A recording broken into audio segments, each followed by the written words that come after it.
반갑습니다. 라디오 스테이지 3화인가? 4화인가? 3화입니다. 예, 3화 시작하겠습니다. 원래는 어제 나왔어야 됐는데 네, 스케줄상 불가능했고요. 제가 학교에서 부반장이다 보니까 바빴어요. TMI는 그만. 오늘의 날씨부터 시작하시죠. 오늘의 날씨는 서울, 춘천, 강릉, 인천 등 위쪽 지방은 대부분 따뜻하고 해가 맑으며 대구, 부산, 광주, 여수 등 아래쪽 지역은 유난히 흐리고 추운 날씨가 예상될 수도 있습니다. 제가 반팔을 입었는데 확실히 저는 아래쪽 지역에서 산단 말이에요. 어우, 춥더라요. 아, 외투라도 하나 더 걸치고 갈걸. 재영군, 오늘의 수업은 뭐인가요? 오늘은 역사 정보, 전에 말했던 그 역사 정보 몰아서 하는 거랑 어제 안 했던 수업들을 할 예정인데, 어제 안 했던 수업 아마 별거 없었던 것 같아요. 그럼 오늘은 그 정도만 하고 시작합시다. 자, 오늘 라이프 스테이지 3화 수업 시작하겠습니다. 라디오 스테이지.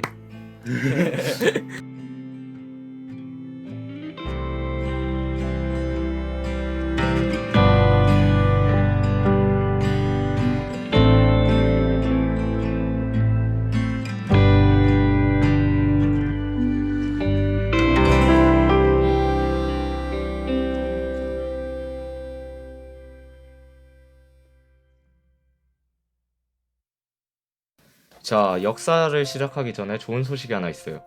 생각보다 그 근현대사 부분에서 해야 할 게 적더라고요. 대신에 정보가 너무 많죠. 너무 많아. 생각보다 더 많더라고요. 자, 그러면 일단은 역사를 시작해 보겠습니다. 을미의병의 봉기에 대해 설명해 드리겠습니다. 을미사병과 단발령이 발표됐을 때 이소은과 양반 유생들이 주도하였고 동학농민군 잔여 세력들이 가담하였어요. 그 이후 친일 관리가 차단되었고 지방관청과 일본군이 습격하였어요. 아관 파천 이후 고종의 단발령 철회 및 의병 해산 권고 조식이 발표된 후 해산되었어요. 이때 해산된 의병과 농민의 일부가 활빈당과 같은 무장 조직을 만들어 투쟁하였어요. 을사의병의 봉기에 대해 설명해 드릴게요. 을사늑약이 강제 퇴결되고 의병장 활동이 있었어요. 다음은 의병장의 활동에 대해 설명해 드릴게요. 민종식은 전직 관료로서 의병을 이끌고 한때 홍주성을 점령하였고 유생 최익현은 정읍 순창을 장악하였어요. 하지만 관군에 체포되어 스시마 섬에서 순국하였어요. 신돌석은 평민인데 울진 평해 등지에서 활동하였고 태백산 등지에서 활용하였어요. 이를 11의 호랑이라 하였고, 정미의병 봉기에 대해 설명해 드릴게요. 헤이그 특사 파견으로 인한 고종의 강제 퇴위, 대한 지역의 군대 해산 이후 해산된 군인들이 가담하여 의병의 전투력, 조직력을 강화하고 각계각층이 참여한 거족적 항일 의병 전쟁으로 발전하였어요. 13도 창의군은 전국 의병 연합 부대로서 총대장은 2인형, 군대장은 허위였어요. 각국 영사관에 의병 부대를 국제법상 교전단체로 인정할 것을 요구하였고, 서울 진공작전은 선봉대가 동대문 밖 30리까지 진격하였어요. 호남 의병 전쟁 전개는 서울 진공작전 실패 이후 13도 창의군 해체, 호남 지역이 의병 중심지로 부상하였어요. 유생뿐만 아니라 머슴 등 하층민들이 의병장으로 활동하였어요. 일제 이른바 남한 토벌 작전으로 세력이 약화되었어요. 남한을 왜 토벌하는 거야? 일부 의병들은 만주나 연해주로 이동하여 1910년대 독립군화시켰어요. 항일 의거 활동의 전개는 을사늑약 체결 이후 일제 침략자와 친일파 처단을 시도하였어요. 의사들이 활동하였는데 오적 암살단, 기산도 등 조직하였고 군부 대신 이근택의직을 습격하였어요. 자신이는 민속, 종교, 나철, 오교 등을 조직하였고 박재순, 이완용 등을 처단 시도하였어요. 전명훈, 장인환은 미국에서 친일파 스티븐스를 사살하였고 대한민 민국회를 결성하였어요. 이분은 안중구 선생님은 하얼빈역에서 이토 히로부미를 저격 리순 감옥에서 순국하였어요. 이재명? 잠깐만. 이재명이라면은 아니요. 아니요. 그분 아닙니다. 아니 그건 아니겠죠. 이재명은 명동 성당 앞에서 이완용을 습격하였어. 와우. 역시 이재명. 아니요. 일단은 안중근 이런 내용을 자세히 알아보려면 일단은 영화 영웅, 그 뮤지컬 영웅, 아무튼 일단 영웅이라는 그 종합 예술을 한번 보시는 걸 추천드릴게요. 다음부터는 재원 군이 설명해 주실 겁니다. 핵심 정리. 자, 일단은 애국 계몽 운동의 목표를 파악하고 애국 계몽 단체의 활동을 설명할 수 있어야 돼요. 일단은 첫 번째, 애국 계몽 운동의 대두에 대해서 알려드릴게요. 일단은 애국 계몽 운동의 개념은 민족의 실력을 길러 국권을 회복하려는 운동이에요. 을사보호조약, 근대화, 부국강병, 철수, 이건 뭘 뜻하는 건지 모르겠는데 일단 을사늑약, 강제체결을 배경으로 대두되었어요. 신문화를 수용한 관료, 지식인, 자산가 등이 중심이 되었다고 해요. 민족계몽, 근대교육산업진흥, 근대교육산업진흥, 언론활동 등 다양한 형태로 진행되었어요. 애국계몽 단체의 활동에 대해서 알아볼게요. 1904년 보안회예요. 러일 전쟁 중 일제가 황무지 개척을 이유로 토지 약탈을 시도했어요.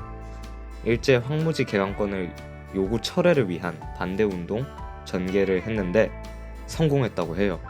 그리고 1905년 헌정연구회입니다. 독립협회를 계승했고요. 의회 설립을 통한 입헌 정체 수립을 추구했어요.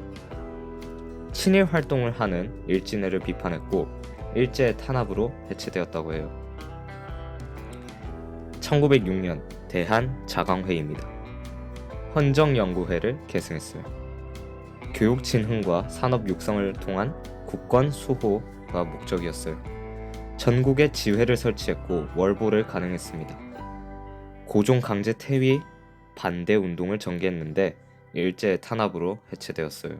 고종을 다시 일으켜라. 고종 잘한 왕인가?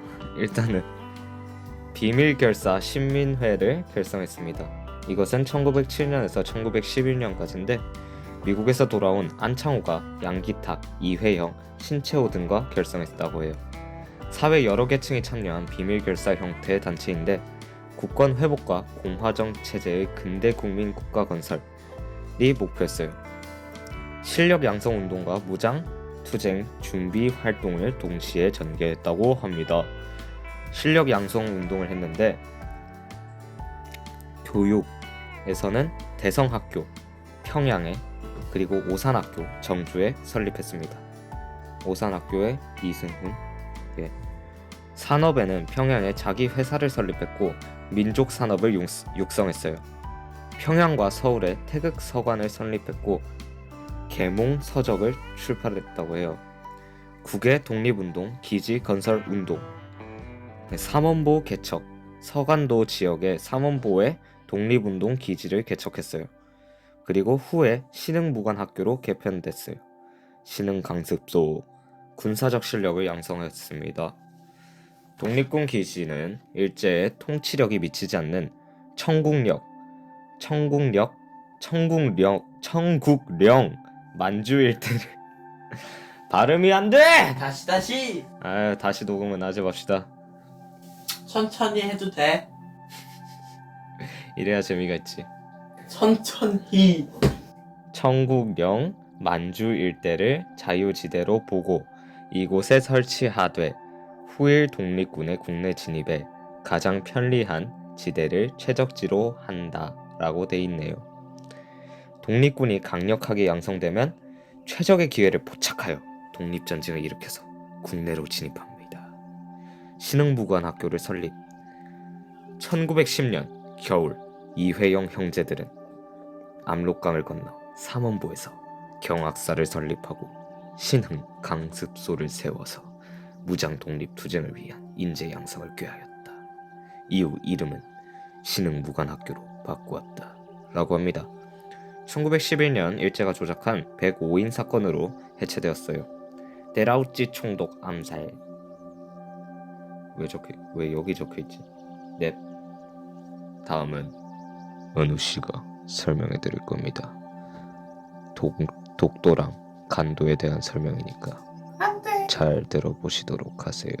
근데 그거도 있어서 너가 만드는 거 아니니? 우리의 고유 영토 독도는 삼국사기 이사부가 우상복을 정복하여 신라의 영토에 편입이 되었어요. 신증 동국 여지승에서도 목판본 지도 8도 총도에서 독도가 표시되어 있고 동국 문헌비구에 독도에 대한 기록이 남아 있어요. 조선은 우산, 일본은 송도락. 조선시대 독도 관리는 쇠한 정책 태종 때 왜구의 피해로 인한 울릉도 거주민이 본토로 이주하였고 이때 일본 어부들이 독도에 침범을 하였어요. 안용복이 숙종 때 울릉도와 독도에 출현한 일본 어부들을 격퇴하였고 일본에 건너가 에도막부와 대마도주로부터 울릉도와 독도가 조선의 영토임을 확인하였어요. 대한제국 칙령제 제41조 울릉도를 군으로 승격하고 독도를 울릉군에 편입하였어요. 독도를 대한제국의 영토로 고시하였고요. 독도는 분쟁 지역이 아니에요. 분쟁 지역이라고 하면 안 되고 실효적 지배는 대한민국이 하고 있습니다. 독도는 우리다. 근데 그러면은 일본은 무슨 근거로 독도를 자기네 땅이라고 우길까요? 일본이 독도를 강탈하는 이유는 러일 전쟁 발발 직후 한일 의정서 체결 때 군사적 요충지의 의미로 사용한다는 조항이 있었어요. 시네마현 고지 제40조 독도를 불법적으로 시네마현에 편입을 하여 백두산 정계비와 간도 귀속 문제. 이번에는 중국과의 분쟁입니다. 19세기 후반 조선 농민들의 간도 이주 및 개간, 백두산 정계비 숙종 때 청과 압록강 사이 토문강을 경계로 국경을 확장시켰어요.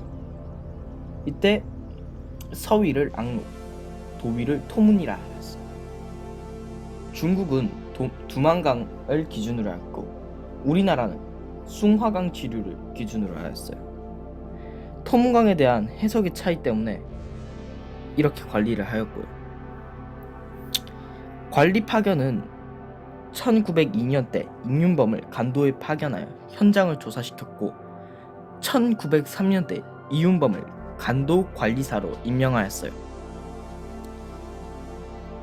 1907년 일제는 간도 파출소를 설치해 간도에 대한 대한제국의 영토로 간주하였고 1909년 때 일본이 을사늑역 체결 이후 대한민국의 외교권을 대행했을 때 일본이 난민주 철도 부사권과 푸순 광탄 채굴권을 얻는 대가로 간도를 청의 영토로 인정하였어요.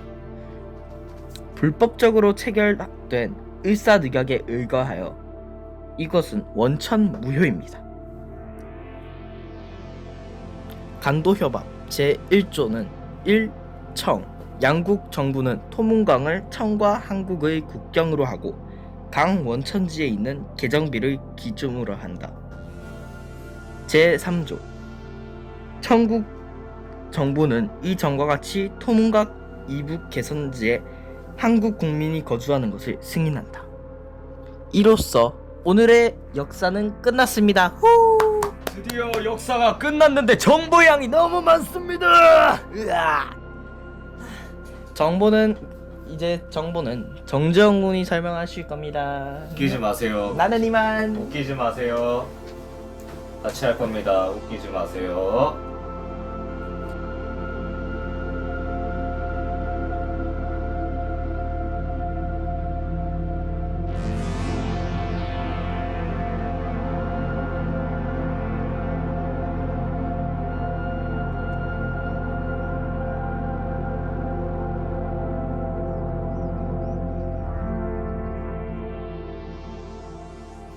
여러분, 정말 힘든 날이네요. 왜냐고요? 정보를 녹음해야 돼서요. 이때 동안 미룬 정보가 이렇게 많이 쌓여있을 줄 몰랐어요. 정보가 2차 평가 시험에 들어가기 때문에 정보를 설명하는 건데, 아이고, 이게 말이 되나. 일단은 정보사회의 정의에 대해서 알려드리겠습니다. 정보가 인간 생활의 중심이 되고 정보의 생산과 전달이 중심이 되는 정보산업이 주체가 된 사회가 정보사회라고 합니다. 그 사회의 발달 과정에는 농업사회부터 쭉 가서 미래사회까지 있는데, 농업사회, 사람에게 필요한 식물을 재배하고 가축을 사용하는 농업이 중심인 사회로 토지와 노동력이 중요했다고 해요. 산업사회는 공장 자동화로 대량 생산이 가능한 사회로 노동력뿐만 아니라 자본도 중요했습니다. 그리고 이제 우리가 배우는 정보사회, 컴퓨터와 네트워크 등 정보 기술을 통해 생산되는 정보가 유통, 소비되는 사회로 정보와 생각이 중요해요. 그리고 미래사회는 인공지능, 로봇공학, 사물인터넷 등 정보기술의 융합을 기반으로 사람, 사물, 공간을 연결하는 정보사회보다 더욱 지능화된 사회입니다. 정보사회의 특징에 대해서 말씀해드리자면, 정보의 사회적 중요도가 높습니다. 다양한 분야에서 의사결정이나 문제 해결을 하는데 정보의 의존도가 높아지게 되었어요. 그리고 개인의 개성과 전문성이 중시되어요. 컴퓨팅 시스템과 네트워크의 발달은 다양한 일을 자유롭게 할 수 있도록 도우며 전문성을 쌓기 위한 기회를 얻기 쉽도록 했습니다. 시간과 공간의 제약을 초월하는 네트워크가 인적 관계의 중심이라고 해요. 가상 공간을 통해 인적 관계의 대상과 범위가 확대되어서 인터넷에 접속 가능한 환경이 갖춰지면 전 세계 사람들과 의사소통이 가능합니다. 이러한 정보과학이 어떻게 발전됐는지 설명해 드릴게요. 정보과학은 정보사회를 운영하는 데 필요한 핵심 기술로 정보의 처리, 저장, 생산, 공유 등 모든 활동에 관련되어 있는 기술이에요. 내비게이션 사례로 보는 정보과학의 발전은 안 적혀있네요. 정보 전달 사례로 보는 정보과학의 발전입니다. 일단 1번, 정보과학이 발달하기 이전에는 정보를 전달하려면 같은 시간, 같은 장소에 모여야 했어요. 보다 빠르게 정보를 전달하고 싶으면 동물이나 봉화를 이용했습니다. 정보과학의 발달 이후에는 전자우편, 메신저 등을 활용해 분산되어 있는 사람들에게 즉시 정보를 전달할 수 있게 되었죠. 인공지능 사회에 대해서 말씀해 드릴게요. 먼저 인공지능이 뭔지 알아야겠죠. 인공지능이란 간단하게 얘기하자면 지능을 인공적으로 구현한 것인데, 구체적인 정의를 말씀해 드리자면 사람이 가진 학습 능력, 추론 능력, 언어 이해 능력을 컴퓨터를 통해서 구현하는 기술이래요. 인공지능의 분류에는 약한 인공지능, 강한 인공지능, 초인공지능이 있어요. 약한 인공지능은 특정 분야에서 특정 기능과 목적에 맞게 프로그래밍된 인공지능, 특수 인공지능, ANI라고 불린대요. 강한 인공지능은 인간 수준의 인지 능력과 기능을 갖춘 인공지능입니다. 범용 인공지능, AGI라고 불립니다. 초인공지능은 강한 인공지능보다 1000배 이상의 고도화된 인공지능이에요. 초지능, ASI라고 불린대요. 인공지능이 AI라고 불리는 이유는 Artificial Intelligence라서 그런데 사고 이거는 얘기했네요. 인공지능은 기계학습, 머신러닝과 딥러닝이 있습니다. 머신러닝은 컴퓨터가 스스로 학습하여 새로운 정보를 얻어내거나 예측하는 기술이고, 딥러닝은 인간의 뉴런을 모방한 인공신경망을 구현하여 기계학습을 구현하는 기술이에요.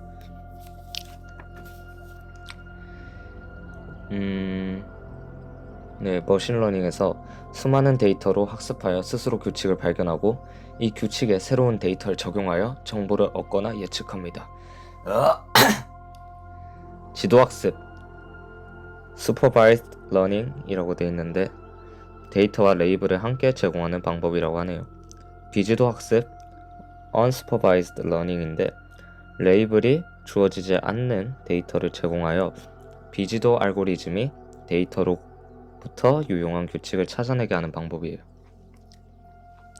강화학습, Reinforcement Learning인데 Reinforcement는 보상이나 처벌의 형태로 학습 데이터가 주어지며 시행착오를 거치면서 어떻게 행동하는 방법이 좋은지 학습하는 방법입니다.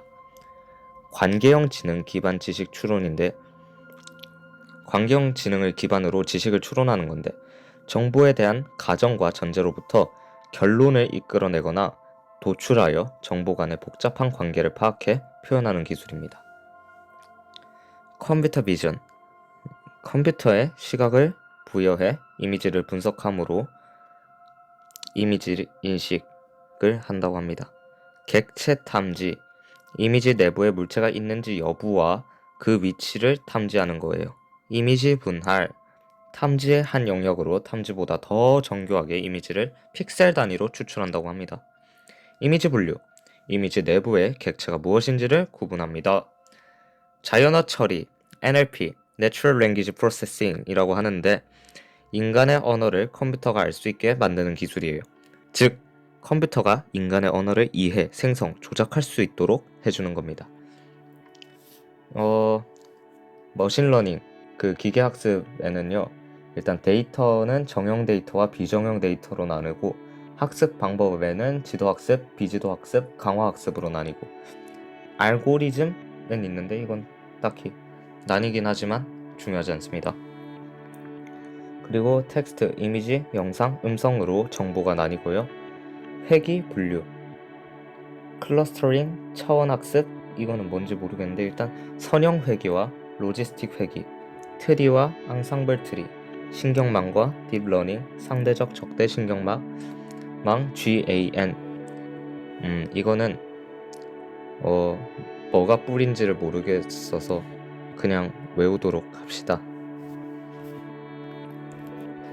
다음은 정보 보호에 대해 알려드릴게요. 정보 보호란 컴퓨팅 시스템상 활용될 수 있는 정보를 보호하여 악용되지 않도록 하는 것을 의미해요. 보호받고 있는 정보가 접근을 허가하지 않은 사람에게 유출되지 않도록 보호해야 해요. 정보를 보호할 수 있는 권한을 갖고 있는 사람이 사용할 수 있도록 보호해야 해요. 정보 보호의 조건은 가용성, 긴밀성, 무결성이 있어요. 가용성은 허가받지 않은 사람이 정보에 접근할 수 있으며 방해받지 않는다. 기밀성은 정보를 비밀로 유지해야 하며 허가받은 대상에게만 공개한다. 무결성, 정보는 정확해야 하며 허가받지 않는 사람이 수정하거나 삭제하면 안 된다. 다음은 정보의 보호와 공유. 보호해야 할 정보로는 개인정보가 있고 이는 주민등록번호, 전화번호, 이름, 주소, 사진, 전자우편 주소, 가입한 사이트의 아이디와 비밀번호 등 개인이 확인할 수 있는 정보를 말합니다. 개인정보 유출은 개인에게 정신적, 경제적 피해를 줄 뿐 아니라 사회에 혼란을 초래할 수 있대요. 와우. 너무 무섭다. 사회 혼란. 예. 개인정보 보호를 위한 실천 방안은 사이트에 가입한 계정과 비밀번호를 철저히 관리하고 공공장소에서 자신의 계정과 비밀번호가 노출되지 않도록 조심해야 해요. 사이트 운영에 불필요한 개인정보를 요구하는 사이트는 가입하지 말아야 돼요. 고유 식별 정보는 주민등록번호, 운전면허번호, 여권번호, 외국인 등록 번호가 있어요. 개인정보는 노출되지 않도록 조심. 또 조심. 기술 및 산업 정보는 기업의 최첨단 기술과 정보가 유출될 경우 기업뿐만 아니라 국가 경쟁력에서도 막대한 손해를 입히는 행위예요. 기술 및 산업 정보를 보호하기 위한 방안으로 자신의 행동이 우리나라에 미칠 영향을 생각해 보세요. 국가 기밀이란 국민에게조차 알릴 수 없는 정보로 국방이나 국가 안보에 위협이 되는 정보를 말해요. 공유해야 할 정보로는 유용한 정보는 많은 사람에게 공유될수록 도움이 되니까 개인을 위한 공유 정보, 사회를 위한 공유 정보를 철저히 구분해야 해요. 개인을 위한 고유 정보는 구인 정보, 맛집 정보, 지역 정보, 여행 정보, 교통 정보, 식사 상식 등이 있고, 사회를 위한 공유 정보는 해킹 정보, 환경 정보, 재난 정보, 컴퓨터 바이러스 정보 등 여러 가지가 있어요. 제작물의 이용 허락 조건은 제작자 표시 BY, 비영리 NC, 변형 금지 ND, 동일 조건 변형 허락 SA가 있어요.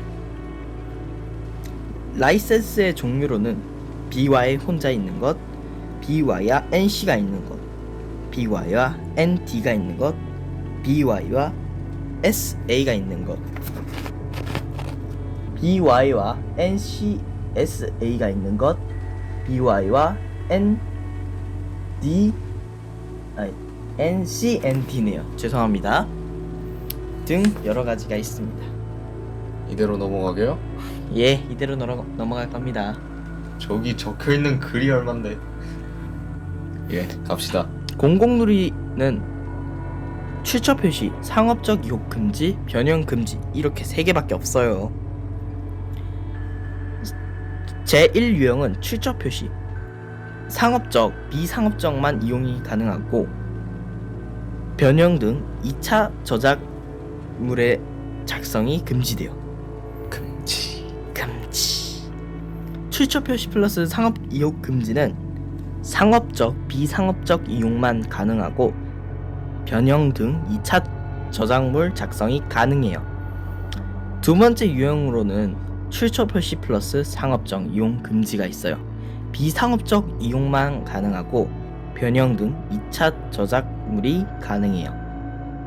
제3유형은 출처 표시와 변형 금지, 상업적, 비상업적 이용이 가능한 대신 변형 등 2차 저작물 작성이 금지되어 있어요. 마지막 제4유형으로는 출처 표시, 상업적 이용 금지, 변형 금지가 모두 다 들어있는 것이에요. 이것은 비상업적 이용만 가능하고 변형 등 2차 저작물 작성이 금지되어 있어요. 이때 주의해야 할 점은 기관 사용자는 공공누리 유형 마크 다운로드 후 사용된 지정된 유형 마크 파일명을 변경시키면 안 돼요. 변경시키면 큰일 난답니다. 큰일이군요. 정보 보안의 정의는 정보를 수집하거나 가공하여 생산하고 공유하는 등 과정 중에 정보를 변조하거나 유출, 훼손 등 침해를 방지하기 위한 방법을 말해요. 보안 방법으로는 첫 번째로 로그인 설정이 있어요. 자리를 비울 때 컴퓨터의 중요한 자료를 보호해야 한다면 암호를 설정하여 컴퓨터 내부 정보를 보호해야 해요. 두 번째는 스마트폰 앱 권한 확인, 설치 및 사용에 대한 내용을 살피고 용도와 관계없는 요구사항이 많을 때에는 설치하지 않는 게 바람직적이에요. 세 번째는 온라인 비밀번호 설정. 가입한 사이트에 로그인에 필요한 비밀번호는 타인에 유추하거나 알지 못하게 설정하세요. 네 번째는 사용자 권한 설정. 컴퓨터를 사용하는 사람에 맞게 접근 권한을 부여하여 컴퓨터 내부에 저장된 파일이나 폴더를 보호하세요. 마지막 기타는 방화번, 암호 설정, 전자서정들이 있어요. 정보 보안을 위협하는 범죄 유형으로는 위조, 변조, 접근과 유출, 훼손과 파괴가 있어요. 위조는 거짓 정보를 정상적인 정보인 것처럼 만드는 행위이고, 변조는 정보의 내용과 다른 내용으로 바꾸는 행위이고, 접근과 유출은 허락받지 않는 사람이 정보를 확인하거나 정보를 외부로 내보내는 행위예요. 훼손이나 파괴는 말 그대로 정보를 변형하거나 파괴하여 정상적인 작동을 못하게 하는 행위예요. 마지막으로 소프트웨어 저작권에 대해 설명해 드릴게요. 저작권과 소프트웨어 저작권은 저작권이란 인간의 생각이나 감정을 표현한 창작물인 저작물에 대해 저작자가 배타적, 독점적으로 이용할 권리를 말해요. 이때 개념 정리 두둔. 저작자란 저작물을 창작한 사람이고, 저작물은 인간의 생각 또는 사상, 감정을 표현한 창작물이에요. 저작권은 저작물에 대해 저작자가 가지는 권리이고요. 추가적으로 저작권은 저작 인격권과 저작 재산권을 가지고 있는데, 저작 인격권은 공표권, 상표 표시권, 동일성 유지권이 있고, 저작 재산권은 전시권, 공중손실권, 대여권, 배포권, 2차적 저작물 작성권, 복사권, 공연권 등이 있어요.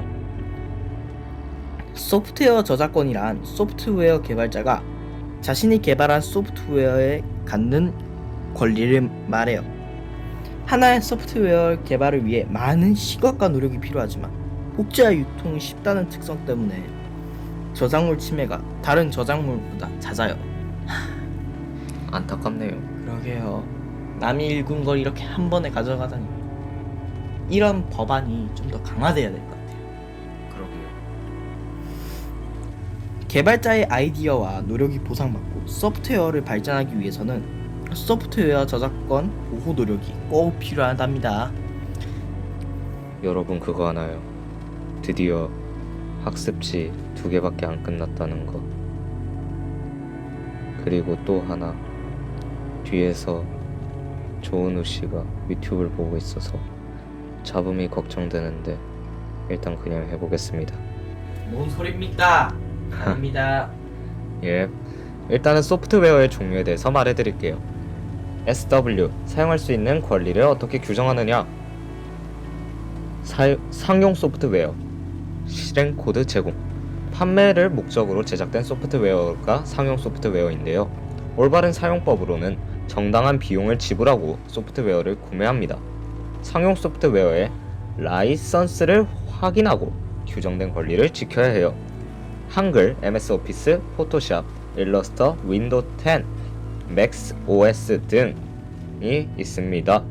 무료 소프트웨어, 실행 코드를 제공해주는 무료 소프트웨어는요, 사용자가 비용을 지불하지 않고 사용 가능한 소프트웨어로 프리웨어와 쉐어웨어가 있어요. 프리웨어는 무상으로 사용할 수 있도록 배포되는 소프트웨어인데요. 올바른 사용법으로는 이용 목적이나 사용자에 따라서 이용 허락의 범위가 달라지는 경우가 있으므로 소프트웨어를 설치할 때 이를 잘 살펴보아야 합니다. 알약, 곰 플레이어 등이 있어요. 쉐어웨어는 일정 기간 동안 무상으로 사용할 수 있도록 배포되는 소프트웨어인데요. 일정 기간 동안만 무상으로 사용될 수 있다는 점이 특징이죠. 상용 소프트웨어에 체험판이 배포되는 경우가 이에 속하면서 무료 사용 기간이 만료된 이후에는 비용을 지불해야 계속 사용할 수 있다고 합니다. 포토샵, 체험판, 평가판, 이게 예로 들 수 있겠죠. 그 외에도 번들 소프트웨어, 데모 소프트웨어, 베타 버전 소프트웨어가 있는데요. 번들 소프트웨어는 보통 하드웨어 또는 소프트웨어를 구매할 때 부속물로 함께 제공되는 소프트웨어로 프린터 드라이버, 그림판 등이 있습니다. 데모 소프트웨어는 일부의 기능만을 사용할 수 있도록 제한해둔 무료 소프트웨어로 주로 게임 소프트웨어의 홍보용으로 활용합니다. 베타 버전 소프트웨어는 소프트웨어 제품이 출시되기 전 일반인에게 무료로 배포하여 제품의 테스트와 오류 수정에 사용되는 소프트웨어를 말한다고 해요. 오픈소스 소프트웨어에 대해서 말해주겠습니다. 실행 코드 뿐만 아니라 소스 코드까지 제공해주는데요. 소프트웨어의 소스 코드를 제공함으로 누구든지 무료로 이용할 수 있으며 수정과 배포가 가능한 소프트웨어입니다. 올바른 사용법으로는 오픈소스 소프트웨어 라이선스 규정을 준수하고 자신이 수정한 내용이 있다면 소스를 공개하여 소프트웨어 발전에 도움이 될 수 있도록 해야 됩니다. GPL과 소프트웨어에 대해서 알아볼 건데요. 일단 GPL은 General Public License의 약자로 대표적인 오픈 소스 소프트웨어의 라이선스라고 합니다. 저작권은 개발자에게 있지만 소프트웨어의 복사, 수정, 변경, 배포가 가능하도록 보증해야 돼요. GPL을 따라 오픈된 소스 코드를 이용하여 소프트웨어를 제작했을 경우 상업적인 배포도 가능하지만 이렇게 개발된 소프트웨어 또한 소스 코드가 공개되어야 한다는 규칙을 갖습니다. 그리고 이제 사이버 공간의 윤리에 대해서 말해 볼까요? 사이버 공간의 특성과 윤리입니다. 정보통신망과 컴퓨팅 기기를 통해 현실의 시공간 제약을 뛰어넘어 사람들 간의 의사소통과 교류를 가능하게 만드는 가상의 공간을 사이버 공간이라고 합니다. 사이버 공간의 특성으로는 개방성, 익명성, 자율성, 광역성, 신속성이 있는데 먼저 개방성은 모든 사람에게 열려있는 공간이란 뜻이고 익명성은 사이버 공간에 접속하는 사람의 구체적인 정보는 드러나지 않는다는 뜻이죠.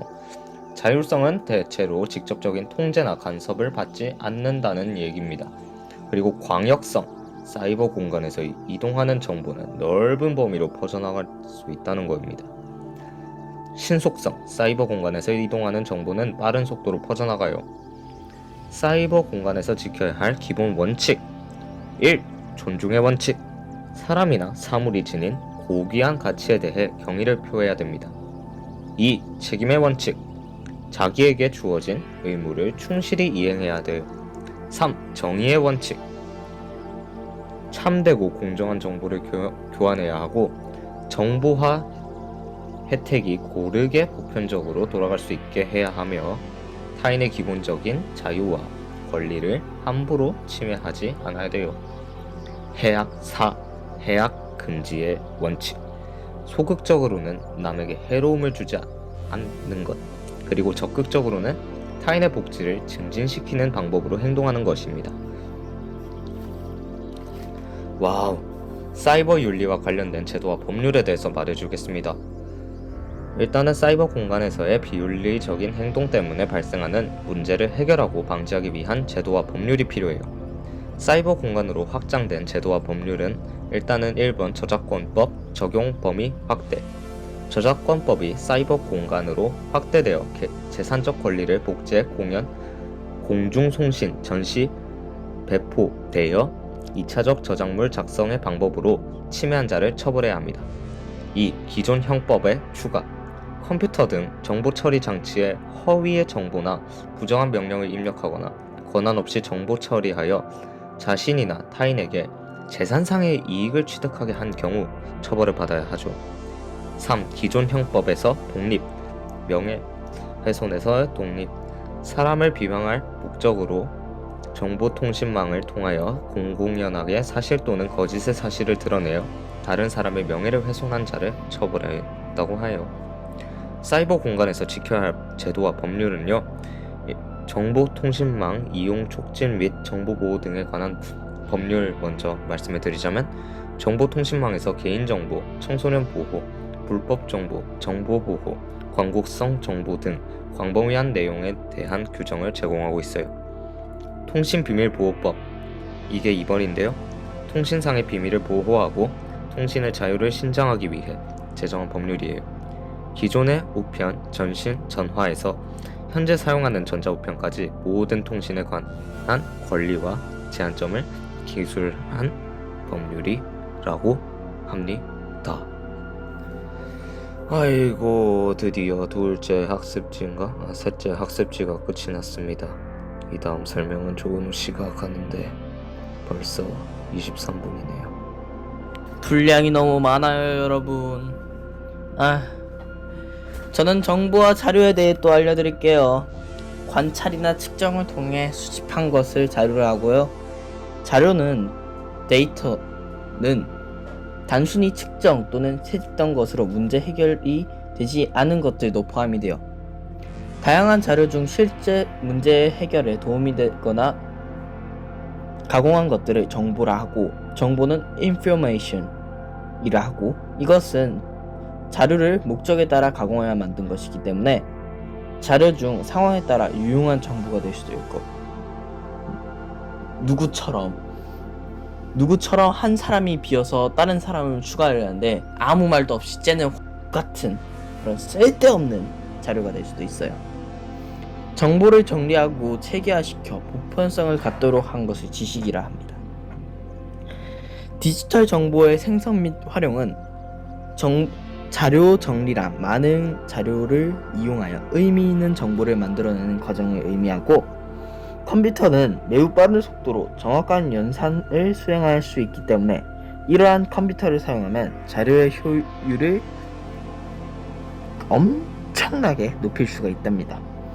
컴퓨터의 자료 처리는 이진 코드를 이용하여 전기 신호 상태 정보를 1 또는 0으로 표현합니다. 이 때문에 모든 데이터를 이진 코드로 변환한 후 처리하여 이를 다시 사람이 이해할 수 있는 형태로 변환하여 나타내 주어야 합니다. 인코딩과 디코딩에 대해 알려드릴게요. 자료를 컴퓨터에 저장하거나 통신에 사용할 목적으로 부호화, 즉 이진 코드로 변환하는 것을 인코딩이라 하고, 부호화된 자료를 원래대로 되돌려 놓는 것을 디코딩이라 합니다. 우리가 컴퓨터에 내리는 명령은 인코딩과 디코딩의 과정을 수행하여 컴퓨터가 명령을 처리하고 그 결과를 우리가 확인할 수 있는 것이네요. 와우. 숫자와 문자의 표현. 숫자와 문자는 우리가 가장 많이 사용되는 자료의 형태이고, 수의 표현은 이진수를 활용한답니다. 예를 들어 1은 00001, 2는 00010 이렇게 0과 1로만 나타낸답니다.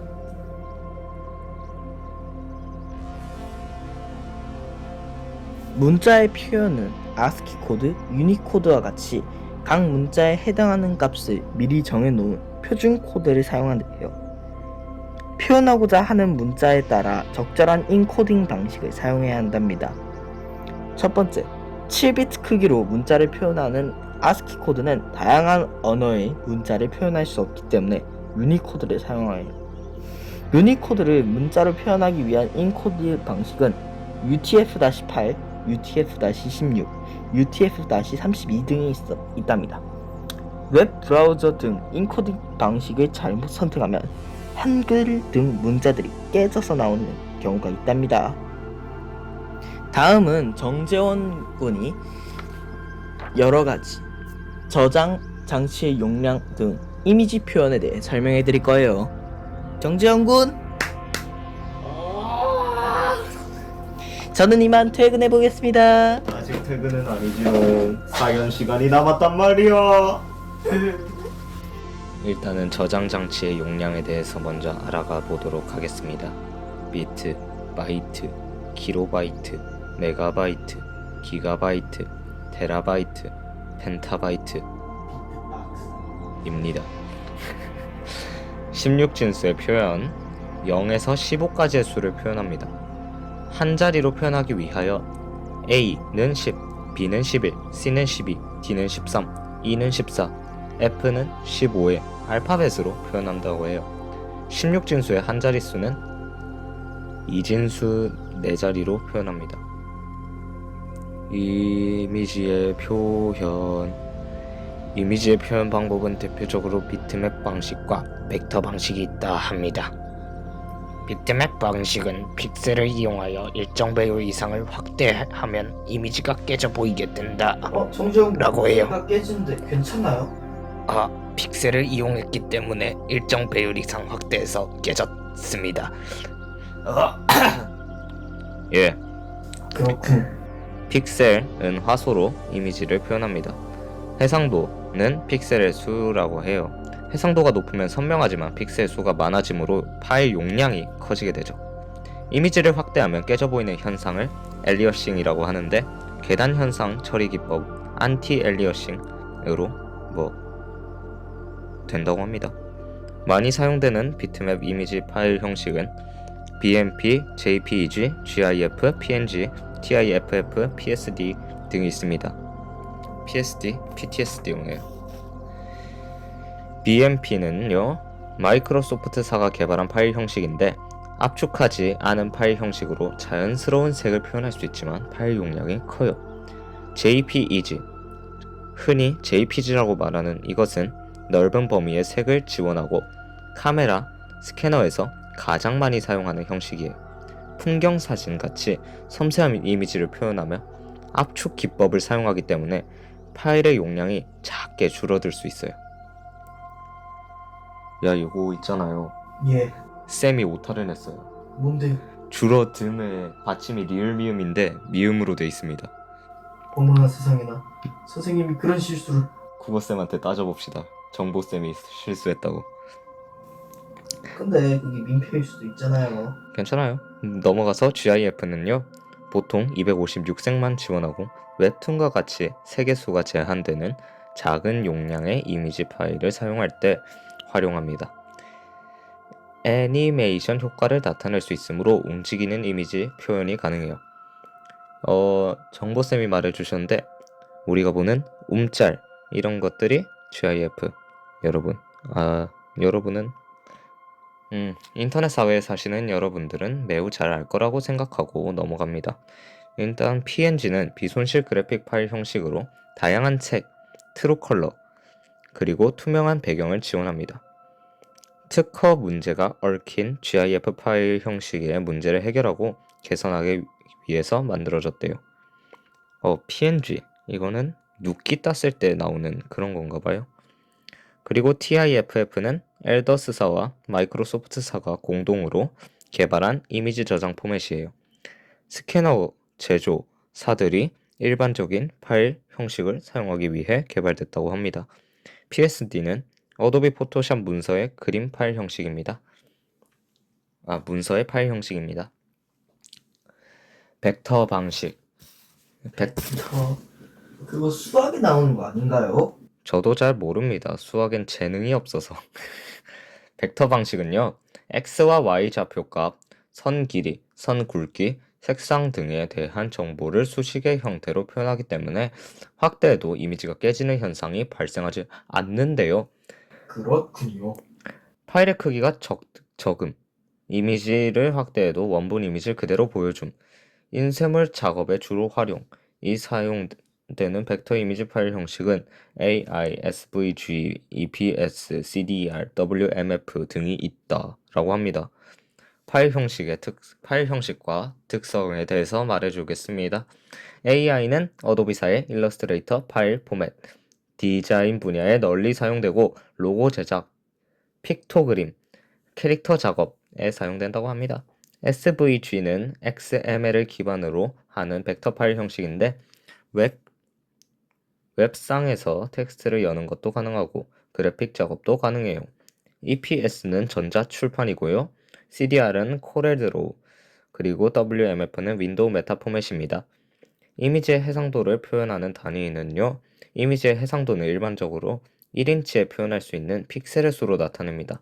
보통 인쇄물의 경우 DPI, dots per inch, 모터와 같은 디스플레이 장치의 경우 PPI, pixels per inch를 사용합니다. DPI는 출력물 1인치당 표현되는 픽셀의 수를, PPI는 보이는 화면 1인치당 표현되는 픽셀의 수를 의미하는 것입니다. 이미지의 색상 표현에는요, 일단은 빛의 삼원색 RGB가 있습니다. 세 가지 색을 모두 섞으면 흰색이 되는 가산 혼합이에요. 레드, 그린, 블루, 그리고 샵 000000 검은색부터 샵 FFF 흰색까지 있습니다. 0.0.0 검은색, 255, 255는 흰색. TV, 모니터, 액정 화면 등의 장치에 표현되는 색상이라고 해요. CMYK, 시안, 마젠타, 옐로우, 블랙, 물감의 삼원색, 즉 색의 삼원색이라고도 하는데요. 색을 모두 섞으면 검은색이 되는 감산 혼합이에요. 시안, 마젠타, 옐로우, 블랙, 프린터 또는 플로터와 같이 인쇄 매체에 표현되는 색상입니다. 침이 나오는데 삼키기에는 분량이 늘어날까봐 빨리빨리 읽고 있는데요. 어차피 길 거 좀 천천히 해보겠습니다. 소리의 표현입니다. WAV 파일은 윈도우 PC에서 주로 쓰이는 표준 오디오 파일 형식입니다. MP3 파일은 손실 압축 방법을 적용하여 파일의 크기를 줄일 수 있고요. MIDI 파일은 전자, 악기끼리 디지털 신호를 주고받기 위한 파일로 실제 오디오의 녹음 파일이 아니라 악기 명령의 모임입니다. 컴퓨터에서 소리를 표현하기 위해서는 전기 신호, 아날로그 신호를 이진 코드로 변환해야 하는데 이를 위해서 PCM, Pulse Code Modulation을 이용한다고 합니다. Pulse Code Modulation. 뭔가 멋있는데요. PCM은 아날로그 신호를 일정한 간격으로 전압을 측정하여 디지털 값으로 변환하는 방법을 사용합니다. PCM은 다음 단계로 수행됩니다. 1번 표본화, 2번 양자화, 3번 부호화입니다. 일단은 1번 표본화, 샘플링은요. 연속된 파형에서 동일한 주기별로 신호 등급을 채취하는 과정입니다. 양자화, 퀀티제이션은요. 채취한 PAM 신호, 아날로그 데이터를 이산적인 값, 디지털 데이터로 바꾸어 표시하는 과정입니다. 부호화, 인코딩은요. 양자화 과정을 통해 얻은 값을 이진 코드로 변환하는 과정입니다. 부호화 과정을 통해 얻어진 이진 코드를 컴퓨터에서 처리할 수 있습니다. 동영상의 표현은요. 동영상의 원리에 대해서 알아보면 일단 여러 정지 화면을 빠르게 보여주어서 우리가 화면을 볼 때는 연속적으로 움직이는 것처럼 느끼도록 하는 일종의 착시 현상 비슷한 거라고 합니다. 정지 화면 하나를 프레임이라고 합니다. 단위 시간에 보이는 프레임의 수에 따라 자연스러운 움직임의 정도와 파일의 크기를 조절할 수 있어요. 많이 사용되는 동영상 파일 형식은 AVI, MPEG, WMV, MOV 등이 있습니다. AVI는요, MS4, 마이크로소프트사에서 쓴다고 해요. 용량은 크지만 그래도 뛰어난 화질이 특징입니다. MPEG는 변환 코덱을 이용하는 손실 압축 방식입니다. WMV는요, MS4, 이것도 MS4네요. 스트리밍 방식으로 인터넷상에서 음성, 영상 애니를 실시간으로 재생하는 거라고 해요. MOV, 애플사에서 쓰는데 적정한 용량과 깨끗한 화질이 특징입니다. 마지막으로 MP4는요, MPEG4 파트 14, 이거를 줄인 건데 멀티미디어 컨테이너 포맷입니다. 동영상 콘텐츠를 제작할 때 일반적으로 HD TV의 경우 60프레임, UHD TV의 경우 120프레임, 비디오 게임의 경우 30에서 60프레임으로 제작됩니다. 그리고 제가 영화에 관심이 많아서 그런데 보통 단편 영화나 그런 거는 24프레임으로 제작이 된대요. 동영상 파일을 컴퓨터에서 재생할 때 코덱이 설치되어 있지 않아서 재생이 불가능한 경우가 있잖아요. 코덱이란 영상 또는 음성 등의 아날로그 신호를 디지털 방식으로 변환하는 코더와 디지털 신호를 영상이나 음성으로 바꿔주는 디코더의 합성어라고 합니다. 코덱을 통해서 동영상 정보를 압축하여 저장하고 압축을 해제하여 재생할 수 있습니다. 이게 끝인가요? 끝이에요. 끝입니다! 아이고 피곤해라. 힘들어라. 너무나도 힘들구나. 그렇구나. 아이고.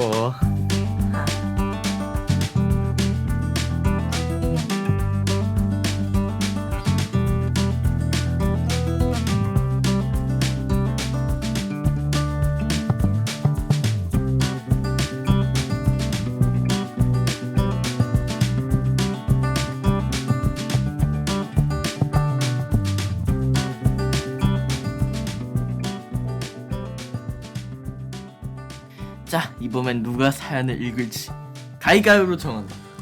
솔직히 제가 개인적으로 제일 기다렸던 사연 시간인데요. 재밌는 썰이 왔는지는 모르겠지만 이번 사연자는 고민에 가까웠던 것 같습니다.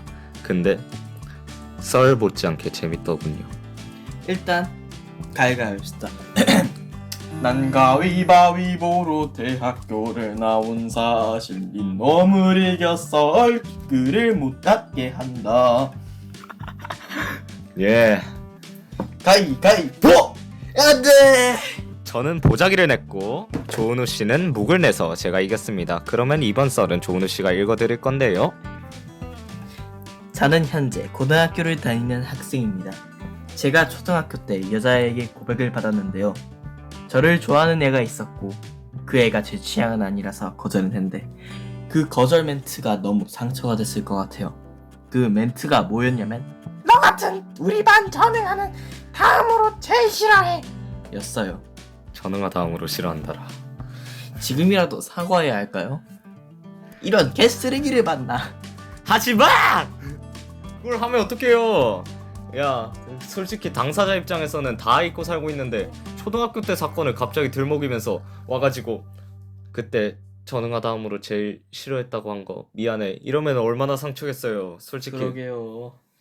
솔직히 제 입장에서는 절대 하면 안 된다고 생각하거든요. 이거는 저희의 입장이 아니라 모두의 입장일 것 같네요. 그니까요. 솔직히 이거는 와 헐리. 윤리적으로도 사회적으로도 도덕적으로도 절대 맞지 않는 겁니다. 그러게요. 과학적으로도요. 맞지 않는 것 같네요. 전 여친도 아니고 그렇게 고백을 찬 상대한테 갑자기 한 3, 4년 넘게 지나가지고 찾아간다? 이거는 연쇄살인마가 자신이 살해했던 사람에게 지옥에 가서 내가 널 죽여서 미안했어 라고 하는 거랑 똑같은 거죠. 와 솔직히 찾아가서 그냥 반갑게 인사는 할 수 있는데 갑자기 그때 그딴 식으로 찾던 거 미안해. 와 나였으면 솔직히 그대로 진짜 저는 뺨 때렸습니다. 저는 우울증 걸렸을 것 같아요. 너무 불쌍하네요.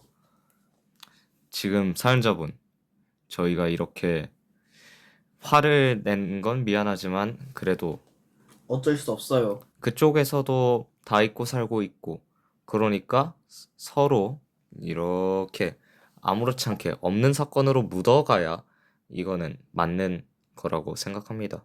저도요. 그러면은 사연자분 저희의 일단 조언을 한 문장으로 나타내면은 하지 마! 입니다.